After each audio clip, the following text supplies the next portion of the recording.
જામનગરના કાલાવાડ તાલુકાના વોડીસાંગ ગામે આવેલ નવા રણુજા રામદેવ મંદિરે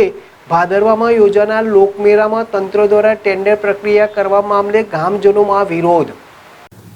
જામનગર જિલ્લાના કાલાવાડ તાલુકાના વોડીસાંગ દેવપુર રણુજા ગામે નવા રણુજા રામદેવ પીરના મંદિરે આગામી ભાદરવા સુદ નોમ દસમ અને 11 ત્રિદિવસીય લોકમેળામાં તંત્ર દ્વારા ટેન્ડર પ્રક્રિયા કરવા મામલે ગ્રામજનોનો સખત વિરોધ। નવા રણુજા રામદેવ પીરના મંદિરે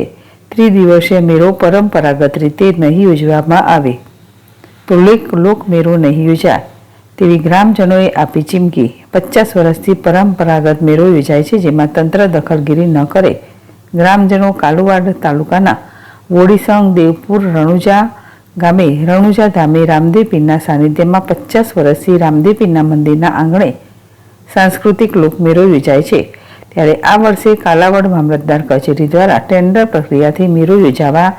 કાર્યવાહી હાથ ધરી છે, ત્યારે ગ્રામજનો દ્વારા આ લોકમેળો ટેન્ડર પ્રક્રિયાના થાય તે બાબતે સખત વિરોધ કરવામાં આવ્યો છે અને જો આ તંત્ર દ્વારા ટેન્ડર પ્રક્રિયાથી મેળો કરવામાં આવે છે તો મેળો નહીં થવા દઈએ તેવી પણ ગ્રામજનો દ્વારા ચીમકી ઉચ્ચારવામાં આવી છે। જ્યારે આ લોકમેળો ગ્રામ પંચાયત અને મંદિર વ્યવસ્થાપક દ્વારા 50 વર્ષથી સાંસ્કૃતિક રીતે લોકમેળાનું આયોજન ગ્રામ પંચાયત અને મંદિર દ્વારા કરવામાં આવે છે, અત્યારે આ વર્ષે એકાએક તંત્ર દ્વારા ટેન્ડર પ્રક્રિયાથી મેળો યોજાય તે મામલે ગ્રામજનોને જણાવ્યું હતું, જેથી ગ્રામજનો સહિત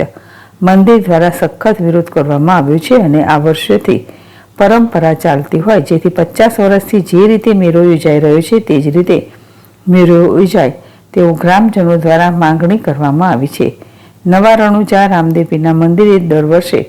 ભાદરવાની નોમ દસમ અને 11 સુદના દિવસે 3 દિવસનો લોકમેળો યોજવામાં આવે છે, જે લોકમેળો 50 વર્ષથી આ ગ્રામજનો અને મંદિર અને કાલાવાડ મામલતદાર તરફથી આયોજન કરવામાં આવે છે, જેમાં તમામ પ્રકારની વ્યવસ્થા ગ્રામ પંચાયત દ્વારા કરવામાં આવે છે, જેમાં લાઇટ, પાણી, સફાઈ, મેનેજમેન્ટ સહિતની તમામ વ્યવસ્થા ગ્રામ પંચાયત દ્વારા કરવામાં આવે છે। જ્યારે રામદેવ પીરના મંદિરે ત્રિદિવસીય લોકમેળો યોજાય છે, જેમાં લાખોની સંખ્યામાં લોકો લોકમેળામાં આવે છે અને રામદેવ પીરના મંદિરે બહોળી સંખ્યામાં શ્રદ્ધાળુઓ દર્શન કરે છે। જ્યારે આ લોકમેળો આસ્થા સાથે પણ જોડાયેલો છે તેવું ગ્રામજનો દ્વારા જણાવવામાં આવ્યું હતું અને જો તંત્ર દ્વારા વર્ષોની પરંપરા મુજબ મેળો યોજવામાં નહીં આવે તો તેનો સખત વિરોધ કરવામાં આવશે અને લોકમેળો નહીં યોજવા દેવામાં આવે તેવી પણ ગ્રામજનો દ્વારા ચીમકી ઉચ્ચારવામાં આવી છે। હર્ષલ કંદેડિયા, ZSTV, જામનગર।